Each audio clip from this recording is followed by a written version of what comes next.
Moving on from one extremely badass, wild, crazy dude from another, we started out with Gajil, who, he was, as began, a very straightforward, just scummy bad guy in the Phantom Lord arc and became one of Fairy Tail's most well developed characters. And now we're going into Jack the Ripper of Black Clover, and he is somebody he was brought up fairly early, and not just of existing. He had some like obvious significant character position because he seems to be the rival kind of character of Yami. One of the very heavily set themes in Black Clover versus a lot of other series is rivalry, because it's not just the main character and his rival. You also have characters like the first Wizard King, Magic Emperor. I prefer Magic Emperor. I keep messing up Wizard King. The first Magic Emperor, Mir, and the Elven leader Lit. You have Fuegoleon and Nozel. You have Magna and Luck. And Yami, who is not only one of the most favorite characters in this series, like I think he's like gotten like top 3 every time, mostly number 2. And here you have his character who's been set up as his rival, Jack the Ripper. And the dude not only is set up as the leader of the main character's group's rival, but he's also, funny enough, named after a very infamous person. And here he is with the Magic Knights as a captain. He's on the good side, quote unquote good, and the protagonist side, rather. I think it would be a better fitting for it. Because if you don't know anything about Jack the Ripper in history, he was it France? I don't remember exactly which country. I think it was France, but he was a very infamous serial killer that would go around and he's like killing prostitutes in mass. I don't remember how many he killed, but I think it was double digits. I think it was like 24 or something crazy. Obviously enough to become very well known, and obviously that this isn't the first time Jack the Ripper's been used in fiction. He's been used a ton. He's just he's that much of an infamous guy. But the Black Clover version, I like that he's used on the protagonist side. He's again, quote unquote, a good guy, but we don't know a lot about him yet, which I think is very strange, given, like I said, how heavy Black Clover is to rivals and how he is the rival of the main character's leader. And it was cool to finally see him once we got to the Elf Resurrection arc, because we got him in chapter 2 when we saw all the captains. We didn't really get to ever see him operate until a little bit into a little bit into the arc right after the cave, when we really met like Patriot for the first time, and like the Third Eye, and you got to see like some of the captains like display when they were chasing Goldry, and Rill had to capture him, or else the other captains were just going to completely mutilate the area. You got to see like Yami's darkness magic over sword. You had like Nozel's mercury magic all going around grabbing stuff and all its strange free form. Charlotte's bramble magic pretty much just going around all her thorns and vines. And then you had the weirdness with Jack, because Jack's magic, it was at the time of the least that you could really get out of. Like when you look at someone like Yami's, you saw Yami's thing is all his spells really combo together. That's the biggest thing about Yami's thing versus like Fuegoleon, who's got a lot of straight up attack power. You have Nozel, who's very much control and variety. You have someone like Rill, who's just widespread utility. Yami's is very much like, okay, they combo together. All his spells they just kind of like string really tightly together, and how they can be used. What was Jack's thing? Because one of the things in Black Clover is also that even with people's grimoires, they always have one like really like broken spell. They always got some hacks about them, some tricky trump card.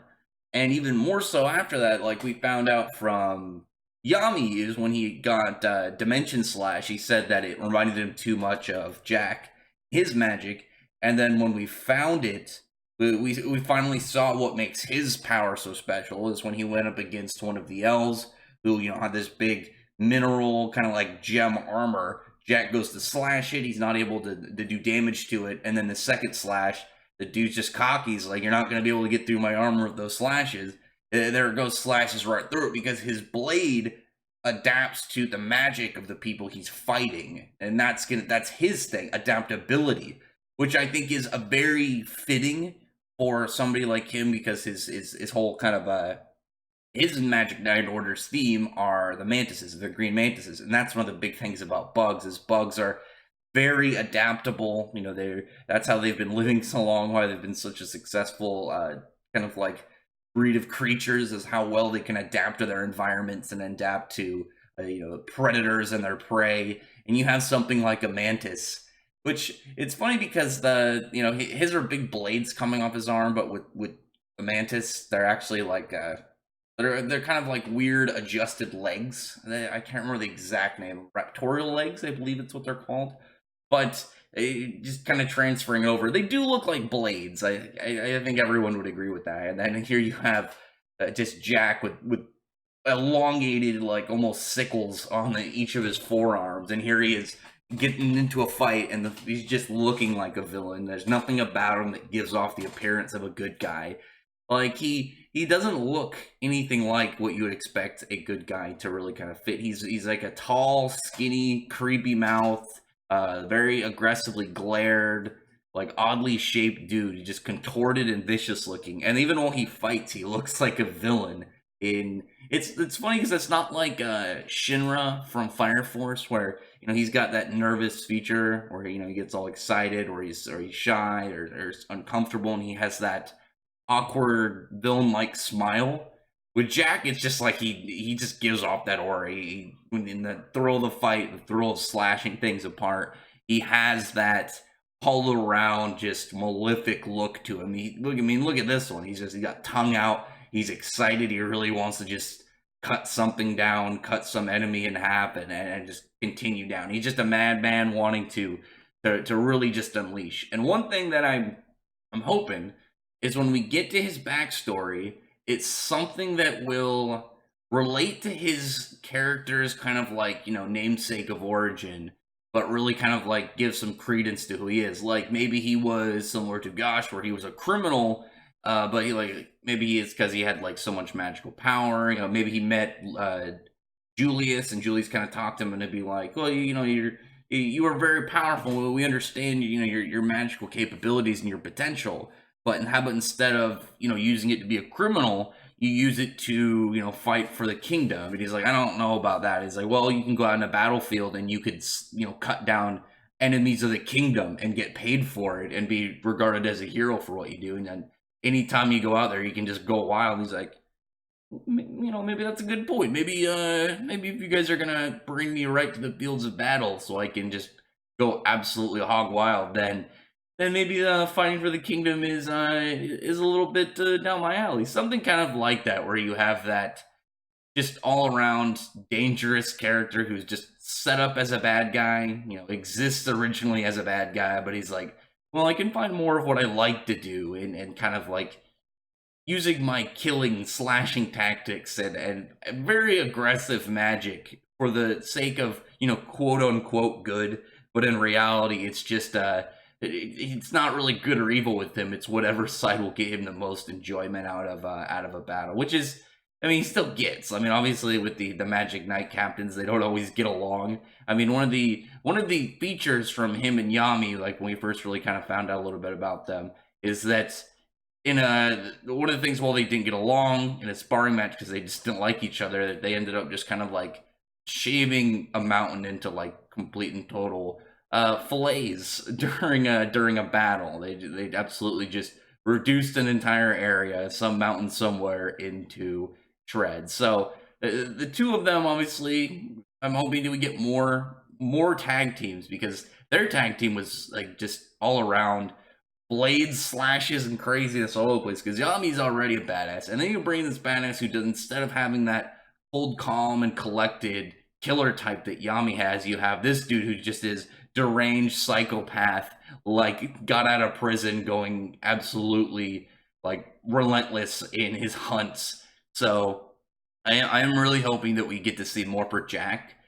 And that's one of the things I was really actually very excited about, of doing this theme for the Wild Badass. As I started out with Gajil, who was, this very straightforward, very easily to understand bad guy at the start, and he developed into, like I said, one of the best characters in the series. And now we're going into Jack, who has a ton of potential in his setup and his position, but we don't have a lot about him as of current. We don't have a lot about his character, as it currently is in the story. We only just started to find out things about him recently, and not even things about him really. It's just displays of who he is and a little bit about like his actions. I mean, we only got like a couple of his spells too, and all his spells just seem to be kind of like Leona's, where they're just combo attacks of what his base spell is, which would make sense. I mean, really, what kind of like crazy things would you get from him? It's got to still be slash magic. I don't know what he's really gonna have to like for the blades themselves to really develop beyond what they're at. It would just have to be like bigger blades, maybe like weirder slash techniques. Like if you've read Kimetsu no Yaiba, one of the upper moons, upper moon number 1, he like his whole thing is moon breathing, and like the whole crescent moons, when he slashes, like his arcs will there'll be like a crescent moon, they'll arc very weird and back and forth. And maybe you get something like that for Jack, just some form of like very odd style that the blades move in or something. Maybe different shapes that have different different things. Like one is more wide range, where one is just straight like linear long slashes. Like this right here, it looks way longer than the other blade, and it looks thinner. So like you can adjust the thickness of the blade for the length, or could he maybe do that in reverse? Like maybe make it very short, but it's a very wide blade to use it to block. Because as long as he's got the nature of whatever magic he's fighting, he should be able to block it. Like if he, cuts like spatial magic, as he fought like with Astri, man, spatial magic, he should be fine blocking a spatial attack with a spatial sword. I mean, I don't imagine him really blocking. I mean, with him, it seems like he would just go for a counter slash rather, instead of being like, let me guard. It'd be, I will have my attack hit his and either counter his or overwhelm it. And at the very least, I will have it like dampen the impact that it's going to hit me with. But other than that, like I said, I'm very intrigued of Jack. I have a lot of confidence in Tabata. He's proven he's not one to drop the ball. He very much plans ahead. And I'm sure he's thought about this character long in advance. Like he clearly did. If like getting all the way back to like stuff with Yami's dimension slash relating up to someone like Jack. Dimension slash can cut through dimensions. And here we have Jax. It's like, well, it can really cut through any magic-based thing as long as he's able to get the blade to hit one in the first place, so it can adapt. It's that constant like cut almost anything via space versus cut practically everything via adaptation. But other than that, comment below. Tell me what you think about this character. Again, I'm pretty hyped about him. Out of the Magic Knight captains, I think his is the most that I would like to explore next, just because of the oddity that is Jack the Ripper and the weirdness that he represents, not only in history, but also fiction in general. Jack the Ripper is just a very, very easily done out character in its own way, while still always kind of like relating back to the psychoticness of the source material. But other than that, I'd really appreciate if you would thumbs up the video, from the like button, subscribe button, and check out my other videos. Man, I appreciate everyone who's already subscribed, and I thank you all for listening. Bye.